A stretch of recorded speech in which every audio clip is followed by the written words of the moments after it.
सुप्रभात छात्रों। आज के इस वीडियो लेक्चर में हम बीए तृतीय वर्ष प्रश्न पत्र क्रमांक 9 साहित्य का इतिहास, इसके अंतर्गत भक्तिकाल में सगुण भक्ति। तो दोस्तों, आज के इस लेक्चर में हम कृष्ण भक्ति शाखा की प्रवृत्तियां या विशेषताओं को लेकर चर्चा करने वाले हैं। तो दोस्तों, भक्ति के विकास की यह दूसरी शाखा है। रामकाव्य परंपरा के जैसी कृष्ण काव्य परंपरा है। कृष्ण काव्य की परंपरा के मूल स्रोत वेदों में पाए जाते हैं। वहीं से आगे साहित्य में राम और कृष्ण इन दोनों का अवतरण किया गया है। हिंदी कवियों को कृष्ण काव्य की परंपरा जयदेव और विद्यापति से मिली है। वीरगाथा काल के कवि चंदबरदाई ने पृथ्वीराज रासों में दशावतार के अंतर्गत कृष्णावतार का वर्णन किया है। कवि ने कृष्ण के लोकरक्षक लोकरंजक दोनों स्वरूपों का चित्रण पृथ्वीराज रासों में किया है। भक्तिकाल की कृष्ण भक्ति शाखा में 5 संप्रदायों का उल्लेख आता है, जबकि डॉक्टर रामकुमार वर्मा के इतिहास में 8 संप्रदायों का उल्लेख है। तो दोस्तों, भक्तिकाल की कृष्ण भक्ति शाखा के 5 संप्रदायों का उल्लेख इस प्रकार से है। एक है वल्लभ संप्रदाय, दूसरा है निम्बार्क संप्रदाय, तीसरा संप्रदाय है राधा वल्लभ संप्रदाय और चौथा हरिदासी संप्रदाय, उसको ही सखी संप्रदाय भी कहा जाता है। 5वां है चैतन्य गौड़ीय संप्रदाय। तो इस तरह से थोड़े विस्तार से हम इस पर हम चर्चा करने वाले हैं। तो दोस्तों, वल्लभ संप्रदाय, इस संप्रदाय के प्रवर्तक वल्लभाचार्य है। इस संप्रदाय के दार्शनिक आधार शुद्धाद्वैतवाद दर्शन है। इसमें कर्मकांड की अपेक्षा नहीं होती है, केवल ईश्वर कृपा ही सब कुछ होती है। इसके कवि अष्टचाप के कवि है। दूसरा संप्रदाय है निम्बार्क संप्रदाय। तो कृष्ण भक्ति काव्य में जो 5 संप्रदाय है उसको लेकर हम चर्चा करने लगे हैं। पहला वल्लभ संप्रदाय, दूसरा है निम्बार्क संप्रदाय। तो इस संप्रदाय की मान्यता यह है कि कृष्ण ब्रह्म है और समस्त वस्तुओं के मूल में वे ही है। यदि ऐसे ब्रह्म की कृपा प्राप्त हो तो जीव का कल्याण होता है। इसके प्रमुख कवि भट्ट आदि है। तीसरा संप्रदाय है राधा वल्लभ संप्रदाय। तो इसमें कृष्ण को प्रमुख स्थान न देकर राधा को दिया जाता है। श्री कृष्ण का उपास्य नाम राधा वल्लभ है। इसमें उपासना का महत्व होता है, जिसे रसोपासना भी कहा जाता है। हित हरिवंश, दामोदर दास आदि इसके कवि रहे हैं। दोस्तों, चौथा संप्रदाय है हरिदासी संप्रदाय। हरिदासी संप्रदाय को ही सखी संप्रदाय भी कहा जाता है। निकुंज बिहारी कृष्ण इस संप्रदाय में सर्वोपरि है। ये कृष्ण न तो सृष्टि रचना प्रक्रिया में पड़ते हैं और न प्रभुता धारण कर संसार के प्रति दायित्व रखते हैं। तो इस संप्रदाय में दीक्षित भक्त स्त्री वेश धारण कर सखी संज्ञा प्राप्त करते हैं। इसके प्रमुख कवि स्वामी हरिदास, जगन्नाथ गोस्वामी आदि हैं। 5वां संप्रदाय है चैतन्य संप्रदाय। चैतन्य को ही गौड़ीय यह नाम है। तो चैतन्य महाप्रभु इस संप्रदाय के प्रमुख बताए जाते हैं। इस संप्रदाय के आराध्य कृष्ण ब्रजेंद्र कुमार कहे जाते हैं, जो ब्रज में गोलोक की लीलाओं सहित विहार करते हैं। ऐसे आराध्य को परम तत्व एवं आनंद तत्व के रूप में माना गया है। इस संप्रदाय के राम राय, सूरदास, भगवान दास आदि कवि रहे हैं। रीतिकालीन कृष्ण भक्त कवि संस्कारागत भक्त थे। उनका काव्य सामान्य मानव मन की भूख की शांति का उदात्त समाधान है, अर्थात उनकी प्रेमा भक्ति उदात्त भक्ति है। आधुनिक युग में भी कृष्ण काव्यधारा अबाध गति से प्रवाहित होती रही है। भारतेंदु कालखंड में कृष्ण को लेकर कुछ न कुछ लिखा गया है। द्विवेदी युग में भी हरिओद आदि कवियों द्वारा लिखा गया है। डॉक्टर रसाल, अंबिका दत्त, कविवर निराला आदि आधुनिक कवि लेखकों द्वारा कृष्ण काव्य पर लेखनी चलाई गई है। एक उदाहरण की गोपी मद भरी, उधरी चले इतराय, 4 दिना की छोरी गई ऐसी गरबाई। ऐसे इस कृष्ण काव्य की सामान्य विशेषताएं आज हम देखने लगे हैं। पहली विशेषता है कृष्ण भक्ति की, पहली विशेषता है कृष्ण लीला गान। तो दोस्तों, कृष्ण भक्ति काव्य में कृष्ण केंद्र बिंदु है। कृष्ण के चरित्र को लेकर भक्तों ने अनेक प्रकार के लेखन कार्य किया है। 15वीं शताब्दी में कृष्ण के 3 रूपों को लेकर कवियों ने गुणगान किया है। धर्मोपदेष्टा, ऋषि, नीति विशारद, क्षत्रिय नरेश तथा गोपाल कृष्ण, गोपी वल्लभ कृष्ण, यही वे 3 रूप हैं। मध्यकालीन कृष्ण भक्त कवियों के लिए लोक रंजनकारी है, इसलिए कवियों ने कृष्ण की लीलाओं का उन्मुक्त गान किया है।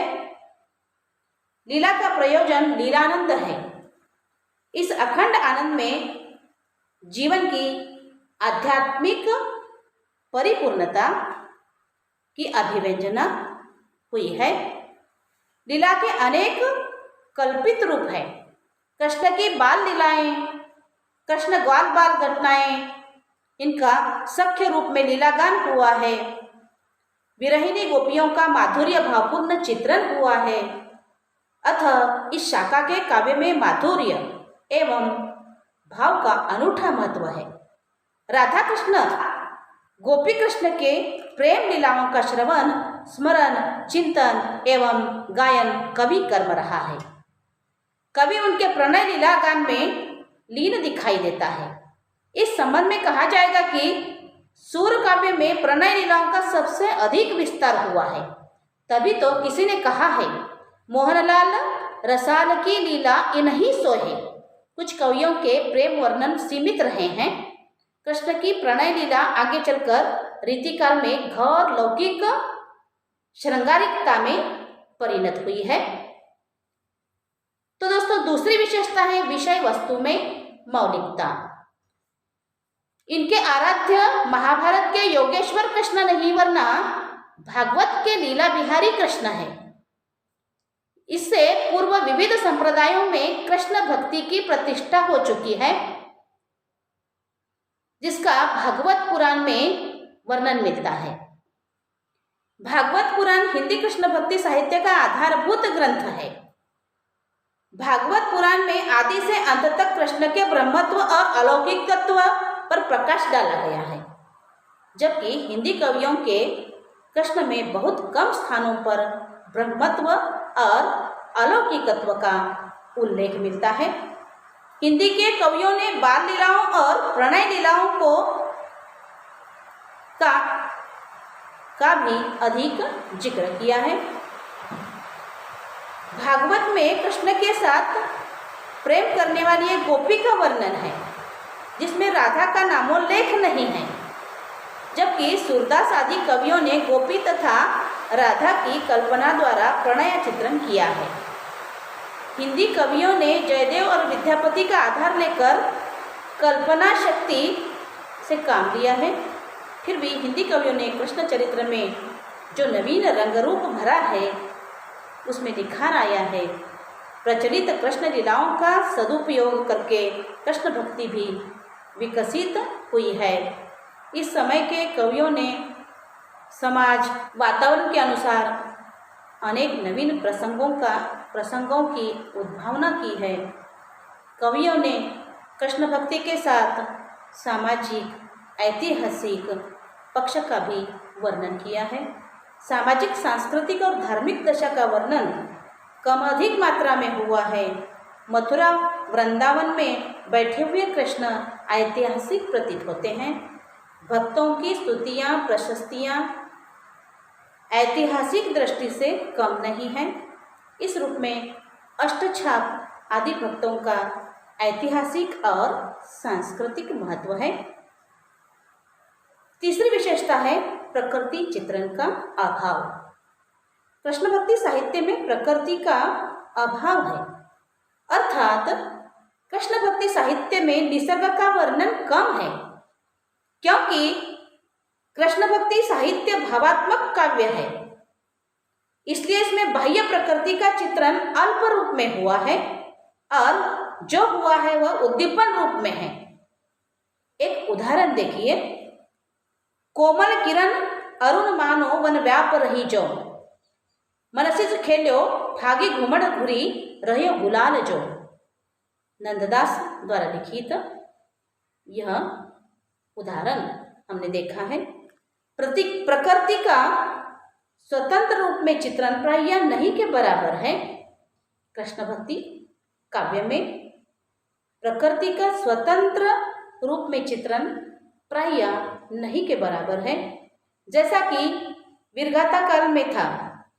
पृथ्वी, आकाश, जलाशय, वन प्रांत, यमुना कुल, कुंज भवन आदि का प्रत्यक्ष या परोक्ष वर्णन यत्र तत्र दिखाई देता है।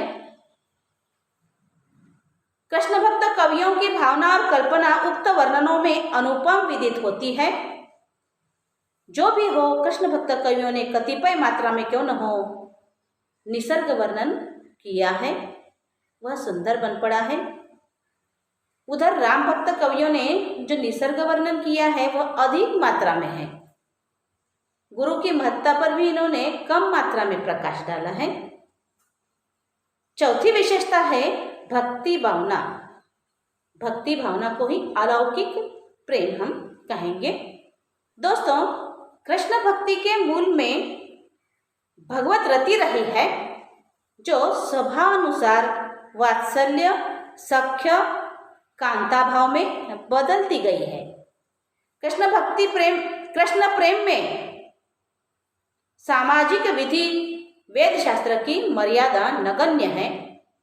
कृष्ण भक्ति में प्रेमा भक्ति और वैधि भक्ति, प्रेमा भक्ति यानी सौंदर्यमय रूप का वर्णन उसमें होता है और वैधि भक्ति में भगवान के ऐश्वर्यमय रूप का वर्णन होता है।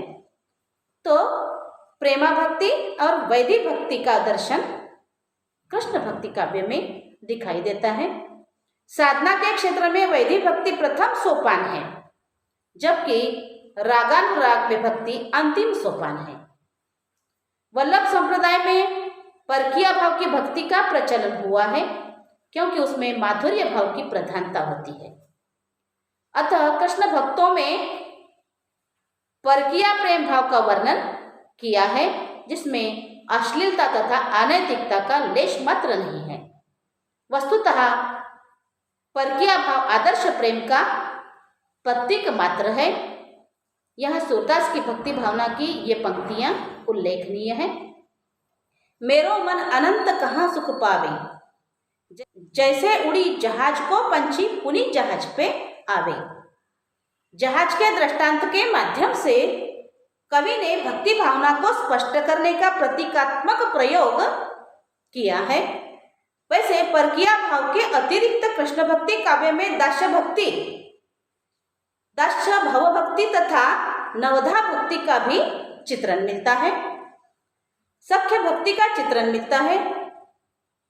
इसलिए सूरदास ने यह वर्णन किया है। कर्म, ज्ञान व योग से भक्ति को श्रेष्ठ बताने का भी प्रयास कृष्ण भक्ति काव्य में किया गया है। गोपियां उद्धव से योग साधना किस मन से करे की शिकायत इस प्रकार से करती है, क्योंकि उधो मन नाही 10-20, एक हुतो सो गयो श्याम संग को आराधे ईस। कृष्ण भक्ति काव्य में लौकिक के साथ अलौकिक प्रेम की व्यंजना हुई है। जैसे रसखान का तो प्रेम उनके जीवन और काव्य का मूलाधार बना था। आनंद अनुभव होत नहीं बिना प्रेम जग जान, कै वह विषयानंद कै ब्रह्मानंद बखान। कृष्ण काव्य में कहीं कहीं घोर श्रृंगारिक वर्णन मिलते हैं। इसमें अनेक कारण हैं। एक तो मंदिरों का वातावरण क्रियात्मक रूप से विलास प्रधान था। दूसरे, अधिकारी वर्ग का दृष्टिकोण विलासोन्मुख हुआ था। भगवान के लिए सुंदर भोजनों की व्यवस्था की जाने लगी थी। युवा कृष्ण के मनोरंजन के लिए रूपवती नारियों को बुलावा आने लगा था। वह भक्ति अपने आप से उनके अर्पण जाने लगी थी। सूरदास के सच्चे प्रेम को परखिए। प्रेम प्रेमते होई प्रेमते पारही पइये, प्रेम बंध्यो संसार प्रेम परमारत लहिए। एके निश्चय प्रेम को जीवन भक्ति रसाल, सांचो निश्चय प्रेम को जहिरे मिले गोपाल। प्रेम के महत्व पर प्रकाश डालकर सूर ने यही कहा है कि सौंदर्य के प्रतीक कृष्ण हैं, उन पर सदा गोपियाँ, अन्य पात्र भक्त न्यौछावर होते हैं। यह है प्रेम को सभी संप्रदाय वालों ने महत्व दिया है। कृष्ण के प्रति किया गया प्रेम रति है, जो कि भक्तों के स्वभाव भेद पर निर्भर करता है। स्वभाव भेदानुसार यह प्रेम कृष्ण भक्तों में वात्सल्य, सख्य और माधुर्य, इन तीनों रूपों में धारण कर लेता है। प्रेम का चरम रूप माधुर्यमय भक्ति है, क्योंकि इसमें भक्त और भगवान इन दोनों में अंतर नहीं है। सूरदास के अतिरिक्त अन्य भक्त कवियों ने भी प्रेम का सुंदर चित्रण प्रस्तुत किया है। मीरा का पीर अद्भुत थी, उसका विरह दर्द कोई नहीं जानता। जाके सिर मोर मुकुट मेरो पति सोई, मीरा की प्रभु पीर पिटेगी जब वेद रसरिया होए। इस प्रकार कृष्ण काव्य में आत्मसमर्पण के द्वारा प्रेम की सृष्टि हुई है। यह आत्मसमर्पण दास रूप में, वात्सल्य रूप में, सख्य और कांता रूप में मिलता है। इसके कांता रूप के प्रेम में ही रीतिकाल के श्रृंगारी प्रवृत्ति को जन्म दिया है। तो पांचवी विशेषता है पात्र एवं चरित्र चित्रण। राम काव्य के समान पात्रों के चरित्र में विविधता आ गई है। कृष्ण कथा के नायक श्री कृष्ण है और श्री कृष्ण में मानव अति मानव विरोधी तत्वों का सम्मिश्रण मिलता है, परंतु इन भक्तों के कृष्ण महाभारत के नीति कुशल व्यवहारवादी योद्धा नहीं है। वे बाल गोपाल, सांवले सलोने छरिया है। ऐसे कृष्ण के संबंधित पात्र ये हैं: नंद यशोदा, गोप गोपी, वसुदेव देवकी, बलराम उद्धव और राधा आदि। ये पात्र कृष्ण के प्रति वात्सल्य, सख्य और प्रेम दर्शाते हैं। वैसे कृष्णावतार का उद्देश्य लीला है। इन पात्रों का उद्देश्य भी लीला में शामिल हो जाना है। राधा रसरूपिणी है जो कृष्ण के साथ स्थल स्थल पर चित्रित है। कृष्ण के सखा उद्धव है जिसके माध्यम से वृद्धि और तर्क पर भाव की विजय, ज्ञान पर भक्ति तथा निर्गुण पर सगुण की विजय बताई गई है। व्यक्तित्व के आधार पर सूर के पात्रों का मनोवैज्ञानिक विवेचन इस प्रकार है। कृष्ण काव्य के कुछ पात्र प्रतीकात्मक है, यथा राधा माधुर्य भाव शक्ति का, गोपियां माधुर्य भाव से प्रेम करने वाली नारियों का, और श्री कृष्ण को परमात्मा का प्रतीक दर्शाया गया है। इस प्रकार कृष्ण काव्य में अनेकानेक पात्रों का वर्णन लीला के संदर्भ में किया गया है। पात्रों की संख्या अधिक मात्रा में होने पर भी लीला का महत्व घटा नहीं बल्कि बढ़ा है। यहाँ पर हम केवल प्रधान पात्रों पर विचार कर रहे हैं। आधुनिक काल में नए नए कवि लेखकों द्वारा कृष्ण के संबंधित काव्य कथाओं में अनेक पात्र दर्शाए गए हैं। कृष्ण, बलराम, उद्धव, कंस, वसुदेव, सुदामा, गोप, राधा, यशोदा, देवकी, कुब्जा, गोपियां आदि है। इसका सविस्तर वर्णन आधुनिक काल के नए नए कवियों लेखकों द्वारा किया गया है। तो दोस्तों, छठी विशेषता है रस छंद अलंकारों का प्रयोग। कृष्ण काव्य का प्रमुख रस ब्रज रस या भक्ति रस रहा है। काव्य शास्त्र की शब्दावली में से वात्सल्य, शांत एवं श्रृंगार कह सकते हैं। रस की दृष्टि से कृष्ण साहित्य अत्यंत भव्य है, क्योंकि विविध रसों का विविध प्रसंगानुरूप वर्णन आया है। वात्सल्य और श्रृंगार के चित्रण अद्वितीय बन पड़े हैं। वात्सल्य एवं श्रृंगार रस को प्रधान रस कहेंगे तब भी अनुचित नहीं होगा। सुर वात्सल्य है और वात्सल्य सुर है, क्योंकि इनके वात्सल्य चित्रण आदर्श है। जैसे मैया मोही दाऊ बहुत खिंचायो, एक उदाहरण है। मैया मोही दाऊ बहुत खिंचायो। दूसरा उदाहरण, मैया कब ही पड़ेगी चोटी। तीसरा उदाहरण, मैया मैं नहीं माखन खायो, मैया मैं नहीं माखन खायो आदि। ऐसे मार्मिक वर्णन अकथनीय है। वात्सल्य और सख्य भाव से सुर अद्वितीय है। कृष्ण भक्ति के अन्य संप्रदायों की अपेक्षा वल्लभ संप्रदाय के कवियों ने सख्य भाव को मनोवैज्ञानिक सम्मत चित्रित किया है। श्रृंगार रस में राधा कृष्ण, गोपियां कृष्ण के प्रणय का मनोवैज्ञानिक दृष्टि से वर्णन मिलता है। श्रृंगार के संयोग और वियोग दोनों पक्षों का वर्णन मनोरम है। डॉक्टर रामकुमार वर्मा का तो मत है कि श्रृंगार के दोनों रूपों का वर्णन साहित्य में इससे पूर्व प्रस्तुत नहीं किए गए थे। संयोग की अपेक्षा वियोग वर्णन उत्कृष्ट बन पड़ा है। यथा उदाहरण के तौर पर, आँखियाँ हरि दर्शन की भूखी। अतः कृष्ण भक्ति काव्य में 3 रस प्रधान हैं: श्रृंगार, अद्भुत एवं शांत रस। कृष्ण भक्ति काव्य में नंददास आदि कवियों ने रोला, दोहा, छंदों का प्रयोग किया है।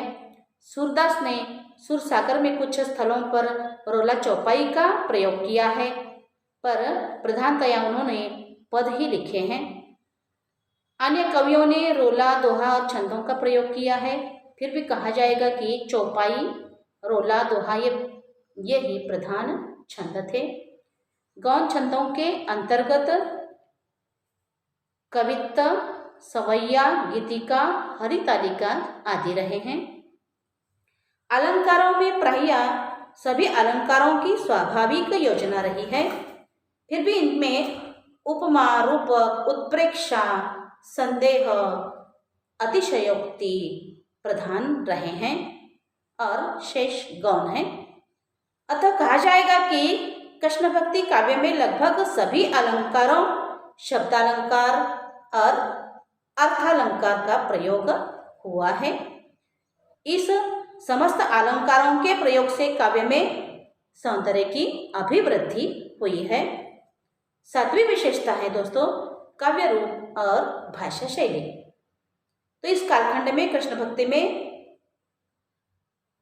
से संबंधित दो प्रकार के काव्य रचे गए हैं, प्रबंधात्मक एवं मुक्तक। कृष्ण भक्त कवियों का साहित्य प्रमुख रूप से गेय मुक्तक रहा है। कृष्ण भक्त कवियों ने जो भी प्रसंग चुना है वह सर्वथा मुक्तक के उपयुक्त है।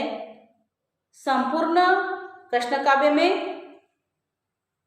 प्रबंध रचना का अभाव मिलता है, फिर भी कृष्ण जीवन के विशेष अंश का क्रमवार रूप अवश्य प्राप्त होता है। वैसे सूरदास ने अपने काव्य में कृष्ण की संपूर्ण कथा देने का प्रयत्न किया है। नंददास के भंवर गीत, रास पंचाध्यायी एवं रुक्मिणी मंगल में कथात्मकता की प्रवृत्ति है। वस्तुतः संपूर्ण कथा देने का प्रयत्न अन्यों ने भी किया है। इन सभी कवियों ने 4 प्रकार के पद अवश्य लिखे हैं। विनय के पद, 1 विनय के पद, नंबर 2 अवतार कथा के पद, नंबर 3 कृष्ण लीला के पद और नंबर 4 दार्शनिक पद। डॉक्टर रामकुमार वर्मा का मत है कि कृष्ण काव्य की भाषा एकमात्र ब्रज भाषा है। श्री कृष्ण का बाल और किशोर जीवन कोमल भावनाओं से पूर्ण रहने के कारण ब्रज भाषा जैसी मधुर भाषा में और भी सरस और मधुर हो गया। ब्रज भाषा श्री कृष्ण के जीवन वर्णन के लिए सबसे अधिक उपयुक्त भाषा सिद्ध हुई है। ब्रज काव्य की जन्मभूमि ब्रज की लोक प्रचलित ब्रज भाषा में ही कृष्ण काव्य लिखा गया है। यह साहित्यिक परिष्कृत भाषा उत्तर भारत में लोकप्रिय एवं आदर्श बनी। इस भाषा के व्याकरण की ओर कम ध्यान देकर कवियों ने भाषा परिमार्जन नहीं किया, अतः भाषा में तोड़ मरोड़, लिंग संबंधी गड़बड़ी, अर्थभेद आदि किया गया। यद्यपि यह अत्यंत मधुर भाषा है। कृष्ण काव्य में गीति शैली का व्यवहार है। यह अधिकतर गीति काव्य में लिखा गया है। मुक्तक रूप के कारण गेयता को धारण करता है। राग रागिनियों के आधार पर पदों की सृष्टि की जाती है। कीर्तन विधान इस अर्थ में संगीतमय लगता है। गीत शैली के सभी तत्व भावात्मकता, संगीतात्मकता, वैयक्तिकता, संक्षिप्तता तथा भाषा की कोमलता आदि इसमें लक्षित होते हैं। अभिव्यंजना की शैली में भी कहीं कहीं वर्णन किया गया है। गोपियों की अनुभूतियों के माध्यम से कहलवाना, राधा कृष्ण की प्रेम की कहानी आदि। इस प्रकार कहा जाएगा कि कृष्ण काव्य की सशक्त भाषा ब्रज भाषा पर इन कवियों का अधिकार था, जिसमें शब्द शक्ति, छंद, रस, अलंकार, काव्य गुणों में संपन्नता आ गई है। सारांश यह है कि भागवत के 10वें स्कंद के आधार पर कृष्ण के विभिन्न चरित्रों का वर्णन, नखशिक वर्णन, गोप और गोपिकाओं का कृष्ण के प्रति प्रेम, ऋतु वर्णन, नायक नायिका भेद, प्रेभक्ति भावना, मौलिक विषयों की उद्भावना कर अनेक पात्रों का विविध छंदों, रसों और अलंकारों में वर्णित कृष्ण साहित्य अनूठा बन पड़ा है। धन्यवाद।